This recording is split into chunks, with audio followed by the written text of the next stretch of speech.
Bonjour à toutes et à tous, je suis très content de vous retrouver comme tous les mardis, en ce mardi de début décembre, pour une nouvelle revue de marché Ishimoku. Je vois que il y a déjà des questions. Euh, Bonjour Thomas, bonjour Romain, bonjour Thierry, bonjour Raphaël, Jannick, Eric, Rémi, Romain, Jackie, Jean-Yves. Enfin voilà, Sylvie, bonjour, Marat et toutes les personnes qui vont arriver au fur et à mesure que va démarrer cette revue de marché. Donc, avant de commencer, je vous invite à bien regarder et lire ici l'avertissement sur les risques, qui vous dit que le trading sur devises CFD, actions futures, etc. comporte un haut niveau de risque et que de ce fait, vous pouvez gagner ou perdre plusieurs fois le montant de votre capital initial. Voilà, bien lire. Voilà, je vous laisse le lire. Je le mets en surbrillance. Bonjour Mohamed. Pendant ce temps, je regarde vos questions qui arrivent au fur et à mesure. J'ai bien vu aussi ta question sur le CAC 40, Rémi. N'oubliez pas qu'il est plus facile, plus pratique pour moi si vous me posez vos questions la veille par email. Donc j'ai eu des questions de demande d'analyse, notamment de Sylvie sur Valneva, de Thibaut sur Dassault Systèmes. Et j'ai vu qu'il y en avait une qui était arrivée sur Twitter, mais c'est trop tard. J'ai pas le temps sur Twitter de regarder en même temps. Mohamed, j'ai des problèmes avec mon opérateur internet, donc si je disparais, je m'en excuse par avance. Ben écoute, Mohamed, oui, c'est embêtant ces choses-là, mais de toute façon, vous faites comme vous voulez. Vous n'êtes pas obligé de rester. Vous pouvez venir, partir, revenir. Voilà. Donc, je vais passer sur la plateforme ProRealTime, mais avant, je voudrais montrer que j'ai écrit un petit billet sur le blog, sur mon blog Ishimoku hier, décembre. Plus-value, Fed, OPEP, BCE. Je l'ai appelé aussi le mois de décembre, le mois de tous les dangers. Et encore, je me suis rendu compte ce matin que j'en avais oublié. Donc, si on regarde vaguement, où j'indique que je ne vais pas trader, moi, en réel, au mois de décembre, que j'ai encaissé mes plus-values de l'année 2018 hier. Et j'explique pourquoi. Parce que selon moi, pour les particuliers, ça risque d'être sportif et nous n'avons pas toujours les moyens de suivre les gros investisseurs. Notamment, nous allons avoir le NFP déjà dès ce vendredi. En même temps que le NFP, nous allons avoir une réunion de l'OPEP qui est extrêmement importante, même si certains considèrent que les réunions de l'OPEP deviennent de moins en moins impactantes sur les marchés. Moi, je pense que celle-ci peut l'être. J'indique pourquoi. Ensuite, le 19 décembre, nous avons une réunion de la Fed d'une extrême importance qui est particulièrement bien attendue. Vous pourrez lire mes explications dessus, et puis voir aussi les déclarations du président de la Banque centrale fin novembre, ce que ça a donné sur les indices qui étaient en train de retracer, de baisser. Puis nous avons aussi la BCE, où le marché va attendre de savoir si le QE va être réduit ou pas. Nous avons aussi des réunions sur les taux de différentes banques centrales et bien évidemment, nous avons euh, le vote au Parlement britannique concernant le Brexit qui risque aussi de vraiment secouer la livre sterling et par corrélation d'autres devises face au dollar. Donc avec tout cela, si on arrive à s'en sortir en décembre, c'est très chouette. Alors, je ne dis pas qu'on ne peut pas trader en intraday entre ces différents mouvements, mais il suffirait qu'il y ait des rumeurs par-ci par-là, même avant les annonces que je viens de citer, pour que ça puisse se décaler très fortement. Et n'oubliez pas que si vous êtes chez des courtiers sans stop garantie, comme on a pu le voir et comme certainement certains ont dû l'apprendre à leurs dépens, très malheureusement, avoir des gaps pendant les week-ends qui ne tiennent pas compte de nos stops. Donc, en ce qui me concerne, ensuite il y a la trêve des vacances de Noël. Donc en ce qui me concerne, terminer le trading pour le mois de décembre, pour l'année. Donc je radote, mais j'ai encaissé les bénéfices et cela ne veut pas dire que je ne vais pas suivre avec passion le marché, faire des analyses, pourquoi pas faire des trades, m'entraîner sur des trades comme ça en démo, puisque de toute manière j'aime ça. Donc j'ai la sagesse de ne pas trader en décembre, mais ça ne veut pas dire que je ne vais pas continuer à être attentif au marché. Donc, Yannick, que tu me mets un gros lien d'une vidéo YouTube, mais je ne sais pas de quoi il s'agit. Alors, attends, je vais essayer de regarder. Bonjour Patrick, à mon humble avis, le prochain support sur le CAC 40. Donc, je vais regarder tout ça. Alors, je vais essayer de comprendre le lien que tu m'as envoyé, Yannick. Yannick, à partir du 10 décembre, tous les futurs sur Eurex, à l'exception des futurs suisses, coteront à partir de 1 heure du matin. D'accord, super intéressant comme information. Et bonjour Marc, donc je regarderai le lien YouTube que tu nous as envoyé, Yannick, que tu peux publier bien évidemment sur le forum si tu veux le partager avec tout le monde. Cela va compliquer le DAX. Bah écoute, on s'adaptera, le marché va s'adapter de toute façon, donc je ne pense pas que ça a une complication, enfin ce n'est qu'à mon point de vue, mais juste un temps de- d'adaptation. Alors, maintenant que j'ai parlé de ce mois de tous les dangers, nous allons pouvoir parler du trading. Donc, je vais commencer avec le SP500.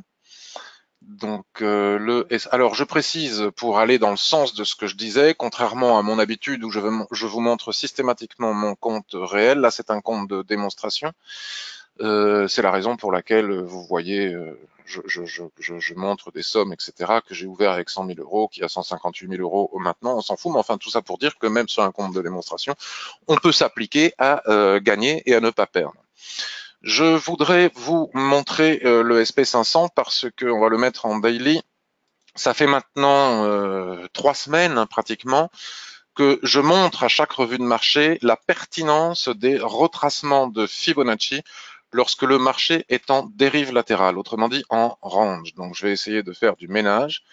Regardez, et c'est particulièrement intéressant, puis ça va pouvoir me permettre aussi de répondre. Alors je ne sais plus qui m'avait posé la question la dernière fois sur les espaces entre les retracements de Fibonacci. Quand un marché est en range, c'est très facile, enfin c'est toujours relativement facile de de tracer les niveaux de Fibonacci, mais lorsque le marché est en range, nous le voyons, hein, je ne vais pas faire un cours Ishimoku ici, vous savez que je ne donne pas de cours lors de ces revues de marché Ishimoku et que je ne donne pas non plus de signaux de trading. Je montre comment je l'utilise l'Ishimoku, mais ce serait beaucoup trop long que de faire un cours, je n'aurai pas le temps. C'est pour cela qu'il y a mes formations, qu'il y a les tutos gratuits sur mon site web et que vous pouvez acheter des bouquins d'autres auteurs ou faire des formations d'autres personnes que la mienne d'ailleurs. Ishimoku ne s'explique pas en une demi-heure. Donc, j'indiquais quand même que lorsque le nuage, ça, on le sait tous par cœur, il est orienté, nous savons que nous sommes en tendance. Lorsqu'il est à plat, qu'il y a un twist, voire même s'il n'y a pas de twist, vous voyez, un escalier comme ceci, nous savons qu'il y a une dérive latérale. À partir du moment où nous savons qu'il y a une dérive latérale, nous savons aussi qu'en traçant les retracements de Fibonacci en partant du plus haut vers le plus bas ou le contraire, nous avons des niveaux qui nous permettent de trader en intraday et qui sont d'une fiabilité exceptionnelle. Donc, vous voyez comment est-ce que j'ai tracé mes fibos. Je suis parti d'ici, je suis allé jusqu'au plus bas et ça me donne tous les niveaux. Et nous constatons ensemble que le niveau de 50% passe par le plat SSB qui est ici, qui représente la zone d'équilibre ou le point pivot, si vous voulez, entre le haut et le bas de ce range. Une fois que l'on a fait ça, il nous suffit de basculer sur les unités de temps inférieures. Par exemple, basculons sur le H4 pour constater et observer ensemble la pertinence de ces niveaux. Et d'ailleurs, je suis parfois étonné qu'il n'y ait pas plus de personnes qui en parlent et qui montrent cela, parce que franchement, il n'y a pas de raison de me croire. D'ailleurs, il ne faut jamais me croire quand j'explique quelque chose. Il faut éventuellement entendre ce que je dis et aller vérifier de par soi-même. Et par exemple, hier, il y avait, bon, des personnes m'ont envoyé un email en me disant qu'une personne très connue expliquait que les chandeliers japonais ne fonctionnent pas en 1 minute ou en 5 minutes. Les gens balancent des certitudes comme ça. Donc, selon moi, c'est une ânerie phénoménale. Bien évidemment que les chandeliers japonais fonctionnent sur toutes les UT et même pour le scalping et même donc en 1 minute, voire moins. Mais il ne faut pas croire telle ou telle personne, il suffit d'entendre ce que disent les personnes et ensuite vérifier de par soi-même. Donc si vous vérifiez par vous-même et que vous tracez vos retracements de Fibonacci, vous constatez, regardez, je fais des petits ronds, vous constatez comme tous ces niveaux sont particulièrement pertinents. Donc j'explique en long, en large et en détail comment les utiliser dans ma formation sur les chandeliers japonais, notamment pour pouvoir utiliser les structures de retournement en chandelier japonais sur les unités de temps inférieures sur ces niveaux pour pouvoir entrer ou sortir de position.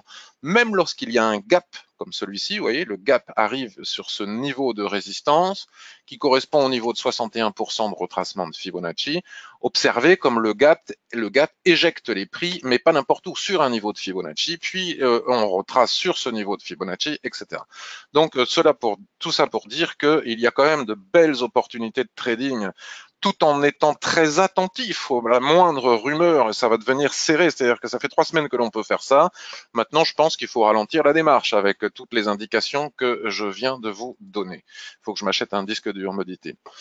Si on bascule maintenant sur une unité de temps plus courte, par exemple, regardez comme c'est beau, comme c'est magnifique, et comme ça fonctionne bien. Regardez comme tous les paliers sont respectés. Donc là, vous voyez, c'est pas une question de croire ou de ne pas croire, c'est une question d'observation. Et comme je dis très souvent, il faut se méfier parce que souvent, lorsque les prix viennent chercher un niveau de FIBO, regardez ici, on pouvait encaisser les bénéfices, cassure, on peut éventuellement ou pas après entrer en position. Ici, nous avons un avalement. Retracement après l'avalement, bon, souvent ça stagne. Très souvent aussi, les prix reviennent chercher le niveau précédent, mais il n'y a pas de certitude, chose que l'on peut observer ici. Le gap éjecte les prix sur ce niveau de FIBO qu'on a tracé en daily, les prix viennent retracer le suivant, et puis ensuite, voilà. Donc cette observation, on peut la faire sur tous les indices. Regardez, on va maintenant passer au DAX. Ensuite, Rémi, je vais aller voir. Alors là, le DAX, me semble-t-il, j'avais tracé pour la dernière fois, mardi dernier, tracé les niveaux de FIBO sur le H4 pour voir que c'est quelque chose que l'on pouvait faire aussi sur le H4. Le marché ici, alors bon, si je bascule sur H4, vous voyez, je retrouve mon range. Je prends le point haut de cette dérive latérale, je vais chercher le point bas, je vérifie si les niveaux sont à peu près bien tracés. Bon, il suffit de regarder si les chandeliers travaillent bien chaque niveau pour s'apercevoir qu'ils sont bien tracés. Ici, nous avons un avalement baissier. Au niveau, après le gap qu'il y a eu ici, nous avons un avalement baissier qui nous donnait une forte probabilité pour que les prix viennent chercher le niveau de FIBO précédent. Alors, je crois que c'est Fabricio, mais je n'en suis pas sûr, qui me disait la semaine dernière, et j'ai pas su répondre avec précision, un instant, voilà, qui me disait oui, mais si on trade entre ces niveaux de FIBO, il n'y a pas assez d'espace ou quelque chose dans le genre, il n'y a pas assez de pips, on ne gagne pas suffisamment d'argent, voilà. Et donc je lui ai expliqué, c'est ce que je vais faire aussi maintenant, je lui ai expliqué, si vous êtes un utilisateur de ProRealTime, je vais vous montrer comment, mais sur tous les courtiers dignes de ce nom, il y a un outil qui permet de faire quelque chose sensiblement similaire à ce que je vais vous montrer. Comment est-ce que on gère le money management? Je lui disais mardi dernier, je suis pas allé au bout de mon explication, ça m'a frustré. C'est pour ça que je vais la faire maintenant. Euh, Peu importe la quantité de points ou de pips que l'on gagne, de toute façon, on fait toujours le même gain puisque on travaille non pas en points ou en pips, mais en pourcentage. Donc on risque, admettons, euh, c'est le maximum qu'on puisse faire selon moi, selon moi. Après, il y a des gens qui veulent faire plus, c'est chacun fait ce qu'il veut avec son argent. On risque 1% de notre capital et on essaye d'obtenir 2% en tant qu'objectif. Donc, prenons cet exemple ici. Admettons, alors voilà, sur cet ordinateur, il y a tout qui s'affiche. Admettons ici qu'on ait voulu trader avec cet avalement. Donc là, effectivement, c'est un peu compliqué parce que l'avalement ici, si on vise le niveau de Fibonacci qui est ici, si on met le stop au-dessus de la mèche, tel qu'on doit le faire, nous n'obtenons pas le ratio. Donc admettons qu'on veuille faire la même chose maintenant en basculant sur du H1. Vous voyez, le H1 nous permet d'anticiper. C'est ce que j'explique dans ma formation sur les chandeliers japonais. Ça, je crois que ça va nous agacer. Il n'est pas nécessaire d'attendre la clôture du chandelier H4. Déjà avec ce doji, cette étoile du soir, cet avalement, enfin cette structure en haute vague nous permettait d'entrer en position. Et donc je vais vous montrer maintenant comment est-ce que l'on trade en pourcentage. Donc là, le capital là sur ce compte démo de 158 000 euros, on va pas en tenir compte. On va imaginer qu'on a un capital de 10 000 euros. D'accord? On va imaginer qu'on a un capital de 10 000 euros. Donc, si je ne veux pas risquer plus de 1%, cela veut dire que mon stop, quelle que soit sa taille en points ou en pips, ne doit pas être supérieur à 100 euros. Je m'en fiche un peu de la quantité de points ou de pips. Donc, nous avons ici un outil sur ProRealTime, option de plateforme. C'est aussi pour ça aujourd'hui que j'utilise la plateforme de démonstration pour pouvoir vous montrer tout ça. Option de trading, vous allez dans trading manuel, trading automatique, interface des ordres, ici, là, interface des ordres. Donc moi, je n'utilise que l'ordre au marché, PIM, pour rentrer directement sur le marché, ou alors il faut cocher cette case ici, quantité automatique, vous voyez. Et nous allons regarder ce que ça donne. Alors, je décale un petit outil qui est ici, vous voyez, et il y a cette chose ici qui s'est affichée. Donc j'ai dit que je ne veux pas perdre plus de 100 euros puisque j'ai un capital, admettons, supposons de 10 000 euros et que 100 euros, ça fait bien 100 euros, ça fait bien 1% du capital. Donc je marque ici 100 euros. Vous voyez, je veux un stop et ça on va le laisser parce que sinon ça va sonner sans arrêt. J'ai un stop et j'ai un objectif. Donc maintenant que cela c'est cliqué, donc bon là maintenant ça va être difficile de le faire sur. Bon, admettons que je veuille acheter maintenant ici sur ce qui jaune. Je ne dis pas qu'il faille le faire, hein, c'est juste à titre d'exemple. Admettons que je veuille acheter sur cette qui jaune. Je clique sur mon ordre automatique que j'ai mis ici par exemple, et je dis que si les prix reviennent d'un demi-point ou d'un point ici sur ce niveau, je veux acheter. Et regardez, quelle que soit la taille de mon stop, je m'en fiche du stop. Là, techniquement, j'aimerais le placer ici, c'est-à-dire sous le niveau de Fibonacci précédent. Et regardez, si je le déplace encore, bon là, il ne veut plus bouger, mais oui, parce que je lui ai dit 100 euros maximum. Donc, on va imaginer qu'on a un capital plus important. Ok, on va imaginer qu'on a un capital, puisque là, c'est des futurs, donc les futurs, forcément, ça coûte cher. On va imaginer que l'on a un capital de 20 000 euros. Donc, c'est 200 euros. On ne veut pas perdre plus de 200 euros, c'est-à-dire 1% du capital. Et donc, je veux rentrer à l'achat ici. Et quelle que soit la taille de mon stop, bon, ici, il me permet, je suis sur quoi? Sur le DAX. Est-ce que je suis sur le mini DAX? Le mini DAX, c'est 5 euros du point, donc forcément, il n'y a pas beaucoup d'amplitude. Donc, on va augmenter encore, parce que c'est vrai que pour trader les indices avec un compte sur eBay, il faut le capital qui va avec, parce que donc on va imaginer qu'on a un capital de 50 000 euros, ça va être plus facile. Je mets 500 euros de stop du coup, 1%, toujours 1%, quantité automatique. Donc je veux entrer ici en position. Et vous voyez, quel que soit, non, c'est pas la bonne, décidément, je fais que des bêtises. Je veux acheter si les prix reviennent sur ce niveau. Alors, voilà, tac. Et là, regardez, quelle que soit la taille de mon stop, que je mette mon stop ici, bon, il s'adapte hein, à quelques. Là, ici, je perds 500 euros. Si je mets ici, je perds 430 euros. Et quelle que soit, là, ici, 500 euros, quelle que soit la taille de mon stop en point, à l'arrivée, je ne perds pas plus de 500 euros. Donc, moi, mon stop, je voudrais le mettre ici, par exemple, sous la Kijun-sen. Et puis ensuite, je peux aller mettre mon objectif. Donc, mon objectif, il est ici, je veux ajouter ce Fibo, sur ce Fibo, par exemple. Et on voit bien, je peux le faire si ça se déclenche, ça n'a pas d'importance, c'est un compte de démonstration. On voit bien que je risque 495 euros et je peux gagner 2000 euros. Donc j'ai bien un ratio minimal de 2 pour 1. Et donc, quelle que soit la taille de l'objectif que je vais chercher ou du stop, ça n'a peu d'importance. La quantité de points, l'espace qu'il y a entre ces niveaux de retracement de Fibonacci n'a aucun type d'importance. Bon, voilà, si vous avez un capital de 5 000 euros, c'est plus compliqué parce que vous ne pouvez pas vous permettre de perdre plus de 50 euros. Donc, on va effacer cet ordre qui est ici, supprimer l'ordre. Voilà. Voilà. Et on va imaginer maintenant qu'on n'a que 5 000 euros. Alors, on ne peut pas trader les futurs avec 5 000 euros, c'est un petit peu compliqué. On veut vendre maintenant, imaginons. On veut vendre si les prix reviennent à ce moment-là. Donc là, le stop, je peux pas aller, je peux pas le trader parce que je peux pas mettre mon stop où je veux. J'ai pas assez de capital pour pouvoir le faire. Voilà, on va faire donc Jackie me dit merci. Alors c'est Raphaël, c'est Raphaël. Si c'était pas mieux de laisser courir les gains. Donc en fait j'avais peut-être pas compris la question. Oui, on peut toujours laisser courir les gains, mais c'est aussi pas mal d'aller chercher un objectif. Admettons maintenant on va voir l'euro USD. On va faire la même chose. On va imaginer qu'on a un capital de 10 000 euros, d'accord? On va imaginer qu'on a un capital de 10 000 euros. Donc ici, nous avons une dérive latérale. C'est pas très compliqué puisque nous avons, je suis sur du 1 heure, nous avons un twist au beau milieu de notre graphique et nous voyons bien ici que les prix ont tapé en haut. Donc moi, en général, je ne traite pas les ranges tant qu'il n'y a pas eu de soulèvement. Ça, vous le savez, malgré cette belle étoile filante. Mais supposons que je ne veuille pas perdre plus de 100 euros. Donc, encore une fois, les gens, quand ils vous disent j'ai gagné 500 pips ou j'en ai gagné 3000 ou j'en ai gagné 10, ça veut strictement rien dire. On peut gagner beaucoup plus d'argent en gagnant 10 pips qu'en gagnant 500 puisque c'est une question de pourcentage. Donc, je vais faire sur mon clic automatique ici, je vais dire que si les prix reviennent ici sur la mèche, je veux vendre.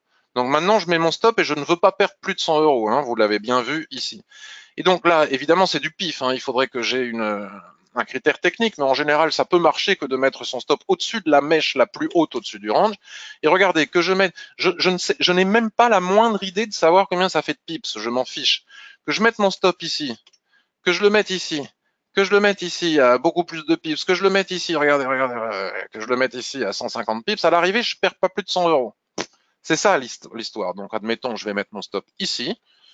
Bon, là, ça s'est effacé, je ne sais pas pourquoi, parce qu'on est monté au-dessus. Tac, je vais mettre mon stop ici. Voilà. Je lui avais pas demandé de cliquer sur, il faut cliquer sur le bouton objectif. Donc, comme je l'ai pas fait automatiquement, je vais le faire manuellement. Donc, normalement, ça devrait s'afficher. Non, ça s'affiche pas. Alors, on va tout recommencer. On va tout recommencer. On fait ici, tac, machin, pif, objectif, ça y est, c'est parti. Donc, on recommence. Si jamais tu viens ici, mon coco, je veux te vendre, je mets un stop, admettons, parce que sur les unités de temps supérieures, j'ai décidé que le stop serait bien ici, et mon objectif, là, je dis, tiens, je vais aller chercher la zone d'équilibre. Je vais chercher la zone d'équilibre, et en allant chercher la zone d'équilibre, vous voyez, à gauche, je vois que je vais gagner. Bon, là, c'est en dollars. On peut faire en sorte que ce soit en euros. Hein. Là, c'est calqué sur la deuxième. Il faut afficher en euros. Mais peu importe. Je vais gagner 188 dollars et je vais en perdre 98. J'ai pas tout à fait un ratio de 2 points. Donc, soit je l'accepte, soit je l'accepte pas. Par contre, si je vais chercher le bas du range ici, là, j'ai bien mon superbe ratio. Voilà comment utiliser cet outil et voilà pourquoi ça n'a aucun type d'intérêt de savoir si on gagne 18 pips ou si on en gagne 550 ou s'il y a 10 pips d'espace entre les ratios de Fibonacci ou pas. Bon, voilà, ça c'était pour la petite histoire pédagogique, mais vous avez cet outil sur toutes les plateformes. Il y a d'autres outils où c'est manuel, vous rentrez, voilà, j'entre ici, je mets un stop ici, je mets un TP ici, et vous marquez que je ne veux pas perdre plus de 50 euros.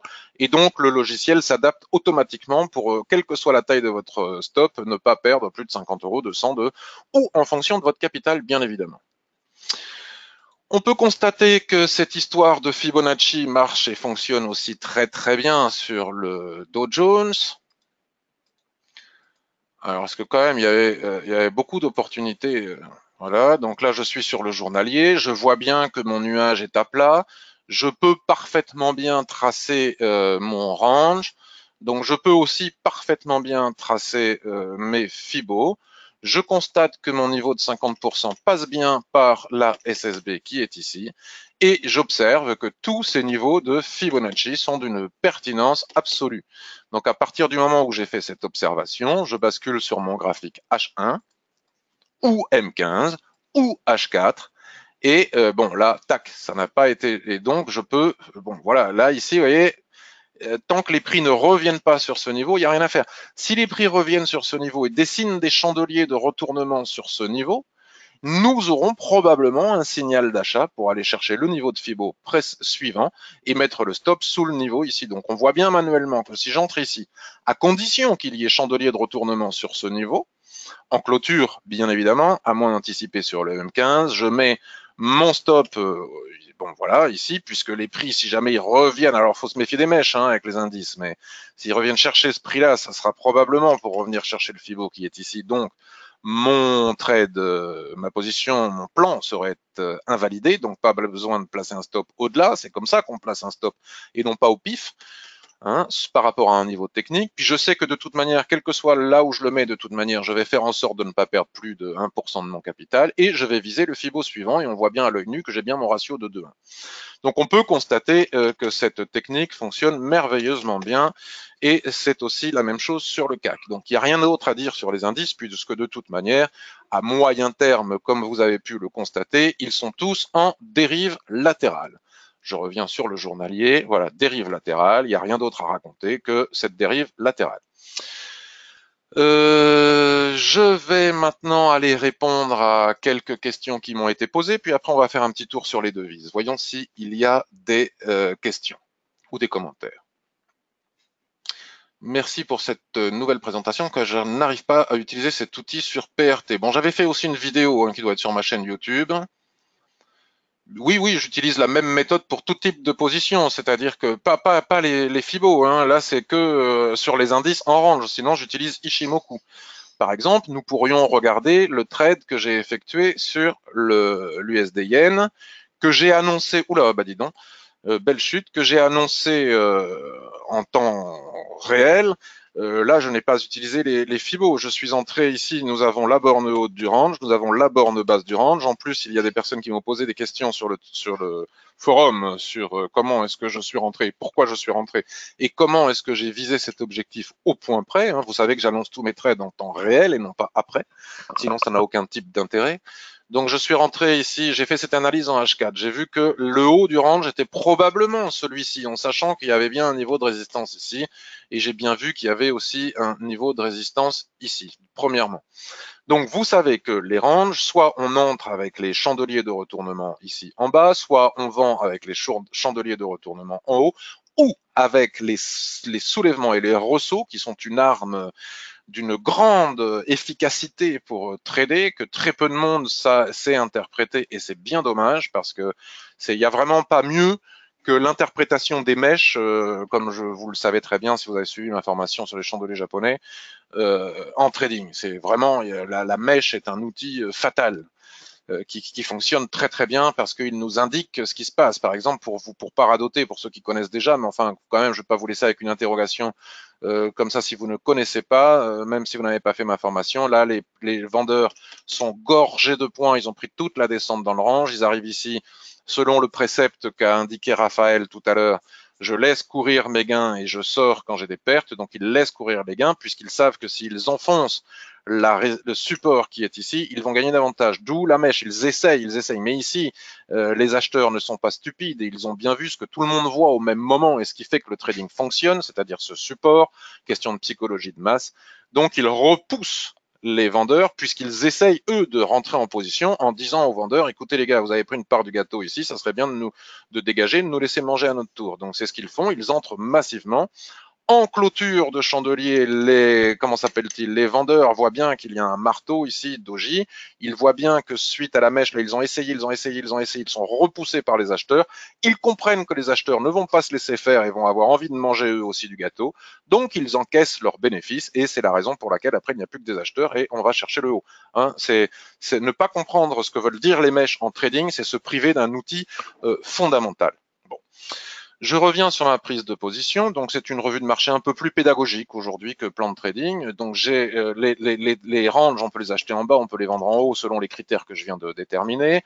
On peut aussi trader les zones horizontales à l'intérieur ou lorsque les prix ne sont pas arrivés complètement en haut du range. Bon, là, on n'était pas loin. J'ai pris un risque malgré tout. Lorsque les prix se replient sur la borne du canal qui conduit les prix d'une borne à l'autre du range, il est toujours possible, ici c'est la SSB, avec cet avalement qui reprend ici la Kijun-sen, on entre en position, on a un stop dessous et on va chercher un objectif. Donc voilà ce que j'ai fait. Donc vous voyez là, j'ai pas du tout utilisé les Fibo. En H1, donc je ne sais plus où c'était la prise de position. Ça devait être, je sais plus où c'était la prise de position, mais en H1, il était facile de fixer la cible. Je l'ai expliqué sur le forum. Mais bien évidemment, j'ai toujours utilisé cet outil. D'accord? J'ai toujours utilisé cet outil. Je vois que là, si je risque, par exemple, là actuellement, vous voyez, 6600 yens, cela représente 51,36 €. Donc, admettons que j'ai un capital de 5000 €, je suis à très peu de choses près, à 1% de mon capital. Donc, je vais pouvoir faire la même chose. Donc, admettons, là, c'est du pifomètre, hein, ce n'est pas un signal de trading, c'est encore une fois pour vous montrer l'outil. Il faut absolument pas vendre dans une accélération baissière. Mais supposons que je ne sache pas qu'il ne faut pas vendre une accélération baissière. Je dis que si les prix reviennent ici, je vends, je mets un stop. Donc là, on peut mettre ça en euros, hein, mais vous savez que 6600 yens, c'est... Donc, quel que soit mon stop, regardez, je suis toujours près des 6500 yens. Regardez comment ça bouge à gauche, là. Si je mets mon stop ici, de toute manière, que je perde ou que je gagne 3500 pips ou 10 pips, je ne risque pas plus de 51 €. Donc là, je mets mon stop ici. Ensuite, bon, j'ai pas cliqué encore une fois sur assis sur objectif. Bon, il est sorti parce que ça a été touché. Je mets l'objectif ici et je vois bien si j'ai mon ratio de 2 points. Parfait. Allons maintenant regarder. Attends-tu toujours, me demande Raphaël. Les Fibos, ça marche surtout, mais pour répondre à Diego, mais c'est particulièrement pertinent sur les indices lorsqu'ils sont en range, comme je vous l'ai montré. Bien sûr que ça marche tout le temps, puisque le plat Kijun, en tendance, représente 50% de retracement de Fibonacci. Donc, si on s'appuie sur le plat Kijun en tendance après un repli sur la Kijun en tendance pour rentrer en position, c'est qu'on tient compte des Fibonacci aussi. Mais c'est pas suffisant, c'est-à-dire que c'est très complémentaire et ça marche particulièrement bien. Fibo chandelier japonais, c'est une tuerie. Ça, j'ai un chapitre complet là-dessus dans ma formation. Bonjour Ismaël, c'est ta première fois, je te souhaite la bienvenue. Alors Raphaël, attends-tu toujours la clôture de la bougie avant d'entrer en position? Alors non, Raphaël, je ne sais pas si j'ai des trous de mémoire ou peut-être, mais il me semble que tu as ma formation, mais peut-être pas, et ça n'a pas d'importance. Mais dans la formation, j'explique bien qu'il faut toujours attendre la clôture du chandelier, sauf si on anticipe sur les unités de temps précédentes, inférieures, mais en suivant la fameuse règle d'or qui consiste à dire que toute information délivrée par une unité de temps supérieure prime toujours sur celle de l'unité de temps inférieure. Donc si j'entre, admettons ici, j'avais fait mon analyse sur du daily, d'accord? Donc là, je n'attends pas la clôture daily, j'anticipe directement avec le H4 grâce à ces chandeliers de retournement. Ça se passe bien. Mais si en clôture daily, donc de l'unité de temps supérieure, les prix venaient à casser le range, à ce moment-là, je sortirais de position, même sans avoir atteint mon stop. Sauf exception, comme on a pu le voir hier sur le forum, rubrique Trading Range, publié sur le forum. Alors, après, on va faire un petit tour d'analyse sur les indices. Je vais répondre à Sylvie qui voudrait que je réponde à quelques questions sur l'action Valneva ou Valneva. Valneva. Qu'est-ce qu'il me dit? Fermé, là, je sais pas. Alors, Valneva. Valneva. Euronext. Alors, je ne sais pas ce que c'est que Valneva. C'est intéressant, tiens, de voir ici ce qui se passe sur le canal. Les actions ont ceci de particulier qu'en plus des statistiques classiques, il faut aussi s'intéresser à la fois à l'analyse fondamentale de l'entreprise et de son secteur, ce qui complique selon moi la tâche par rapport au trading des devises. L'analyse technique n'est pas suffisante pour trader les actions. Donc là, je ne vais pas faire d'analyse fondamentale, mais une analyse purement technique. Alors, Sylvie, ce que j'explique sur les actions est valable sur le Forex, ce qui est expliqué sur le Forex est bien évidemment valable sur tous les autres actifs. Sylvie me dit, canal haussier en hebdomadaire. Donc j'ai retracé ton canal haussier, le grand qui est ici en hebdomadaire. Avec structure en pince. Alors, nous avons bien ici une structure de retournement en pince. Avalement en cours, hein. Ah non, il y a bien eu un avalement en clôture la semaine dernière sur la borne basse de ce canal haussier. Rebond sur la droite de tendance, c'est exactement ce que je viens de dire. Donc, parfaite analyse, Sylvie, et bravo, hein, c'est très très beau. Mais nous avons un canal baissier en daily. Donc, on fait quoi, en gros? Voilà le canal baissier en daily. Donc, j'ai rajouté ce rectangle en pointillé. Je l'ai mis en pointillé parce qu'on ne peut pas encore le déterminer. Mais il est quand même intéressant d'observer certaines choses. Oui, c'est vrai, nous avons bien, Sylvie, un creux en pince qui a un petit peu cassé quand même la ligne de tendance. Nous avons bien un avalement qui reprend les prix sur la borne basse de ce canal haussier. Mais attention, Shikuspan ne valide pas la hausse. Regarde, toujours observer Shikuspan. Shikuspan est le filtre du système Ishimoku et tout fait obstacle à Shikuspan, les prix, les droites de tendance, les lignes chartistes et les lignes de l'Ishimoku. Tant que la Shikuspan n'a pas cassé ici sa Kijun, nous ne pouvons pas valider ce potentiel signal d'achat. D'où l'intérêt de l'Ishimoku. Deuxièmement, cet avalement s'écrase sur la SSB. Nous savons la force, la puissance et la nécessité de casser la SSB. Si on regarde un petit peu plus loin, on voit que cette SSB est alignée à un plaquage en extension et qu'il s'agit bien ici d'une zone de résistance importante. Donc c'est un petit peu compliqué de rentrer avec cet avalement en tenant compte de tous ces obstacles, à la fois pour les prix et à la fois pour la Shikuspan. Nous pouvons aussi observer qu'ici, le nuage n'est pas loin du twist, il se met à plat et que donc, cela me permet d'établir la probabilité d'un futur range qui irait entre ce niveau et ce niveau-là. Donc moi, j'aurais plutôt tendance à penser, mais peut-être à tort, hein, en fonction de tous les éléments que nous venons de voir ici et maintenant, de toute manière, nous ne pouvons pas valider de signal d'achat sur cette droite de tendance pour les raisons expliquées. Mais si en plus on ajoute à cela la probabilité que nous soyons entrés dans une période de dérive latérale entre ce point haut et ce point bas, à ce moment-là, nous pouvons constater que les prix ont cassé la zone d'équilibre. Ils ont retesté, regarde, avec cet avalement qui n'a pas fonctionné déjà par le passé. Ils ont fait un nouveau plus bas. Ils reviennent tester Le canal que tu vois sur le daily qui lui est baissier et qui est en contradiction avec la tendance haussière que l'on voit ici, parce que il est probable que ce canal soit celui qui conduise les prix du haut vers le bas du range. Donc, tant que ces cibles ici ne sont pas franchies, j'aurais plutôt tendance à penser qu'il s'agit d'un retracement suite à ce nouveau plus bas et que la probabilité va être importante, va augmenter pour que les prix viennent chercher le bas de ce range qui est ici. Bon, en même temps, vendre ici et maintenant n'est pas pertinent, il fallait le faire en haut. Vendre ici et maintenant n'est pas pertinent parce que c'est un exemple qui fait contradiction à celui que je viens de montrer sur l'USD Yen.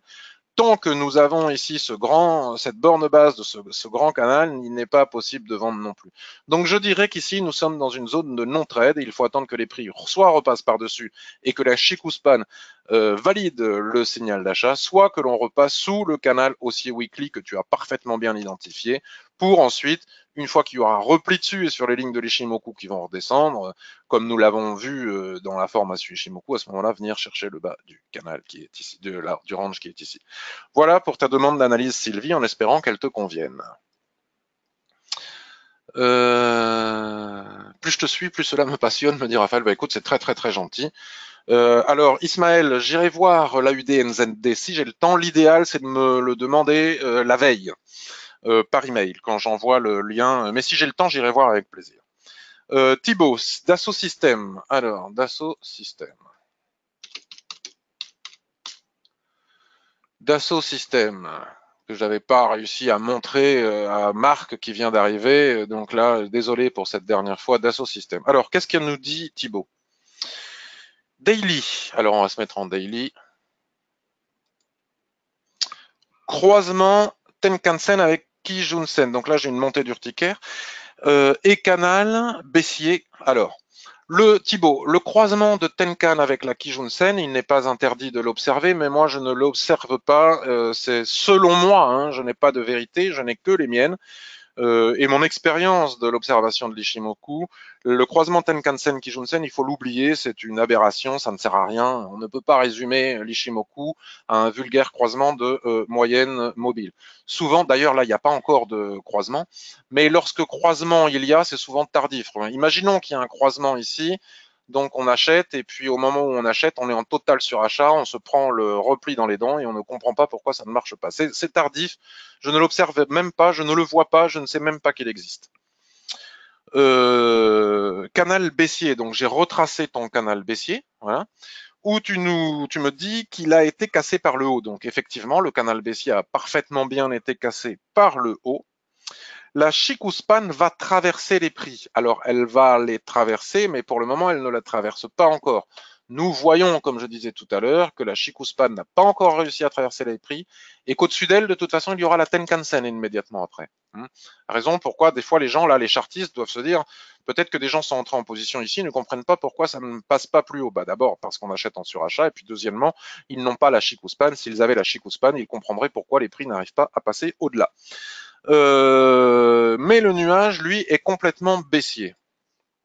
Alors, tant que le nuage est baissier, nous sommes en tendance baissière. Donc, si nous sommes en tendance baissière, il faut privilégier les ventes, même si un canal a été franchi, puisque ce canal pourrait finalement n'être que un canal qui a conduit les prix du haut vers le bas d'un range. Moi, ne sachant pas quoi dire et quoi faire de cette analyse, si je regarde ici, je fais le même constat que toi, mais je n'ai pas de validation de signal, je n'ai pas de raison d'acheter ici. D'ailleurs, je fais bien, puisque si j'avais acheté, je serais en train de subir le harami baissier que nous avons ici en formation. Tant que la Chikou-Span ne valide pas, de toute façon, la question ne se pose même pas. Et puis, si elle validait juste au-dessus, les prix auraient le nuage. On pourrait venir chercher ce niveau là de Kijun-sen qui correspond à un plat SSB aligné ici. Bon, nous n'avons pas, selon moi, suffisamment d'informations sur le daily pour pouvoir en tirer un signal de trading à forte probabilité de réussite, parce que c'est de ça dont il s'agit. Y a-t-il une forte probabilité de réussite si j'achète ou si je vends ici? Si j'achète, ben non, pour les raisons qu'on vient d'évoquer, et si je vends, ben c'est un peu compliqué, puisqu'il y a effectivement cassure. Donc, soit je vais voir ailleurs et je ne me satisfais pas je vais trouver quelque chose où il y a plus de probabilité de réussite, soit je poursuis mon analyse en basculant, par exemple, sur le graphique hebdomadaire.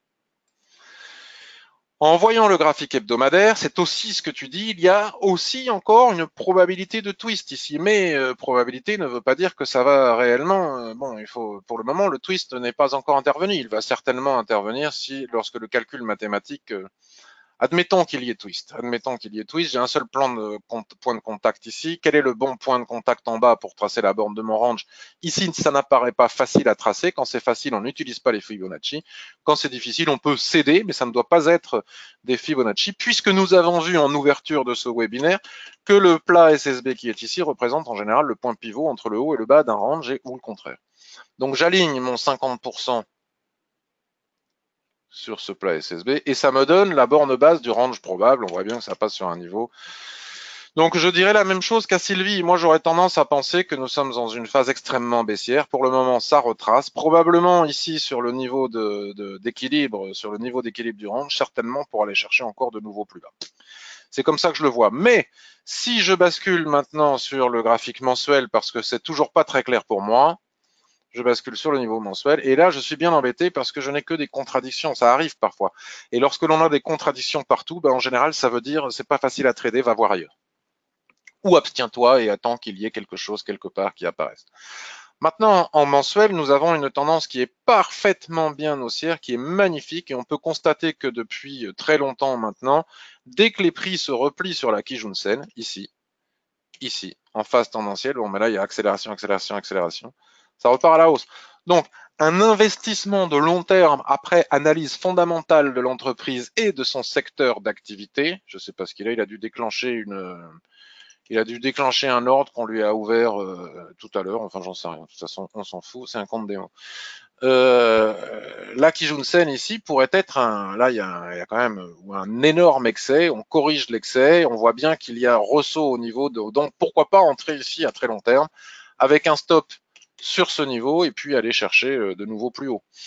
Mais là c'est à condition de faire un investissement de très long terme. Mais pour du swing trading classique, je trouve pas qu'il y ait signal à se mettre sous la main. Si on regarde sur du trimestriel, on continue à se contredire. Sur du trimestriel, c'est pas mal, parce qu'on est en fin d'année, donc c'est à observer. Il y a quand même ce chandelier extrêmement baissier, on n'en a pas eu depuis très longtemps, hein, qui indique quand même une forte probabilité de correction. Donc là, on a bien la Kijun mensuelle qui correspond à la Tenkan-sen trimestrielle, et probablement que ce niveau sur la Kijun-sen mensuelle serait le niveau idéal qui doit correspondre, si je ne dis pas de bêtises, à la borne basse que nous avons tracée du range potentiel. Donc selon moi, si je devais racheter Dassault Systèmes, j'attendrais d'arriver au moins sur ce niveau. Après, peut-être que ça n'arrivera jamais. Mais je n'ai pas assez d'éléments pour pouvoir entrer en position de façon à répondre favorablement à la question suivante. Est-ce que si j'entre maintenant, la probabilité de réussite est forte? Je la trouve moyenne, donc je m'abstiens. Je vais revenir voir vos questions. Oui, l'anticipation égale risque de perte, absolument. Mais maintenant, anticipation avec de beaux signaux, Raphaël, de beaux signaux de retournement sur une unité de temps inférieure n'est pas pareil qu'anticipation sans signaux de retournement sur unité de temps inférieure. Et pas besoin d'aller au stop. Hein. De toute façon, si ça casse sur l'unité de temps de clos supérieure, il faut sortir sans même avoir touché le stop. J'imagine qu'il y a des personnes qui ont envie d'avoir une analyse. Ah ben voilà, c'est ça qu'on a dû ouvrir. Ah ben c'est ça qu'on a ouvert tout à l'heure. Bon, je sais plus, il n'avait pas dû se fermer. Bref, on ne sait même pas si on a gagné ou pas. On s'en fiche. Donc allons voir maintenant pour des choses de plus court terme. Euro-USD. Donc qu'est-ce que nous indique le graphique de l'euro-USD? Il nous dit que tout est à plat. Regardez, on voit bien qu'il n'y a pas de tendance. La tendance va apparaître si elle doit apparaître après la Fed, la BCE et le Brexit. Là, vous savez, hein, on l'a parlé. Donc c'est normal que le marché soit en attente. C'est totalement normal. Et donc nous devons avoir des boîtes dans la boîte de la boîte qui cassent la boîte par le haut, par le bas. C'est classique, c'est un grand, grand classique. Hop là. Et si on bascule sur des unités de temps inférieures, il y a probablement d'autres boîtes. Donc là, on est parti du haut, on va chercher le bas. On part le bas, on va probablement. Donc là, il y a une résistance. Hein. C'est pas parce qu'il y a un range qu'on doit s'abstenir de voir les résistances. Vous voyez bien qu'il y a une résistance ici. On la voit parfaitement bien. Donc, si cette résistance casse par le haut, la probabilité en intraday d'aller chercher ce niveau est très importante. Si ce niveau casse par le haut, on n'a pas beaucoup d'espace. Si ce niveau se casse par le bas, on peut aller chercher. Mais enfin bon, trader même sur du H4 l'euro USD avec les échéances qui arrivent me paraît, même déjà comme par le NFP vendredi, me paraît totalement kamikaze. Donc, il faut aller chercher des opportunités, soit s'abstenir, ce que je fais, ce que j'ai décidé de faire pendant tout le mois de décembre, puisque j'ai encaissé mes plus-values de l'année, pour les raisons que j'ai expliquées en début de webinaire. Donc là, on peut plutôt aller chercher des choses en intraday. Le swing, il faut l'oublier, je vous dis franchement, faire du swing trading au mois de décembre serait suicidaire. En basculant sur les unités de temps 15 minutes, par exemple, tous les espaces que nous avons tracés sur le H4 apparaissent comme plus importants. Ici, cassure, pullback, achat visé, cassure, pullback, achat visé. Vente ici, c'est bon, pourquoi pas, hein, faire du très court terme sur du 5 minutes. Vente ici, throwback plutôt en haut, et ici, vente, pullback, vente. Ouais, c'est pas compliqué. Mais au-delà de l'intraday, c'est idiot. USD Yen, on a vu, donc on m'a demandé AUD NZD, donc je vais aller regarder AUD NZD, puis j'arrive à vos questions. Je vais pas faire beaucoup d'analyse puisque on a fait en long, en large, en travers les indices hein, qui restent tradables entre les niveaux de FIBO. Mais attention, plus on va s'approcher des échéances OPEP, Fed extrêmement attendue, la plus attendue de l'année, BCE la plus attendue de l'année, Parlement, Brexit, NFP, ça va devenir compliqué. Je le dis, je le redis, je le redis. Bon, voilà, il y a des gens sur Internet qui ont intérêt à ce que, qui font des analyses et ils pratiquent soit l'affiliation, soit donc il faut que les gens tradent pour qu'ils puissent gagner de l'argent, des commissions sur les trades, etc. Moi, ce n'est pas mon cas. Donc, je dis que selon moi, la meilleure stratégie de trading du mois de décembre, c'est de se reposer, analyser, faire de la formation, étudier, de la démo, pour comment, mais rien en réel. Je vais encore me faire des copains. Alors, AUD NZD. AUD NZD nous demande Ismaël. Alors, AUD NZD. Alors, je ne sais pas, Ismaël, si tu veux du commentaire. Pas d'action sur la zone euro, bien sûr, me dit Pasic. Oui, attention, la Fed, ça ne concerne pas que la zone euro. Et c'est la plus attendue de l'année. Donc, attention. AUD NZD. Donc, on va se mettre sur du H4. AUD NZD. Bon, ben là, il y a cassure. AUD NZD en H4. Poum, pim, paf. Voilà. Très souvent, quand il y a cassure de range, donc là, les chartistes appellent, bon, ben là, ça serait plutôt un double bottom. Même il a été cassé, bon, ben c'est plus du double bottom, mais sur creux. Admettons. Les chartistes expliquent que lorsqu'il y a cassure, retracement sur la ligne de coup, bon, en général, on va bien au-delà de la ligne de coup. Hein. On revient chercher la Kijun-sen. Donc à partir du moment où c'est cassé, on peut plus trader le range, même s'il est réintégré. Donc là, la probabilité pour que ça se replie au moins jusqu'à la Kijun-sen pour revenir chercher des cibles baissières devient plus importante. Comme nous n'avons pas d'informations sur le H4, tel qu'on doit le faire avec l'Ishimoku, on bascule sur le daily. Et sur le daily, nous avons une complication, c'est qu'ici, les prix sont en train de dessiner un marteau. Alors, il faut attendre la clôture ce soir. Bon, c'est une paire qui est très difficile à trader. Hein. Peu liquide, bon, volatile, que j'évite en général. Mais ça ne veut pas dire qu'on n'a pas le droit de la trader. Donc là, vous voyez, la tendance est parfaitement baissière. Les prix ici, nous avons ici un plat qui jaune en extension qui retient parfaitement bien les prix. Si on bascule sur de l'hebdomadaire, on va avoir plus d'informations sur le pourquoi de ce support actuel. Ben voilà, on voit bien que c'est une zone de support. Hein, regardez. Bon, c'est vraiment là des cibles Ishimoku. Donc nous pourrions envisager de trouver une cible. Ah, mais il veut pas utiliser. C'est lequel? Ah voilà. Ici. Voyons voir, observons. Ce n'est rien d'autre que, encore une fois, du range dans le range du range. Voilà, puis il y a aussi ici des boîtes intermédiaires. Le marché va faire des boîtes partout avec les annonces dont j'attendais. Il n'y aura pas de tendance. Il va y avoir des boîtes partout. Donc là, la cible potentielle est ici. Donc, acheter ces niveaux me paraît compliqué. Donc, on revient sur le H4.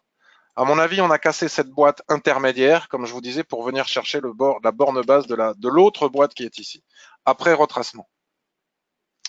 Voilà pour AUD NZD. Je vais voir si vous avez des questions.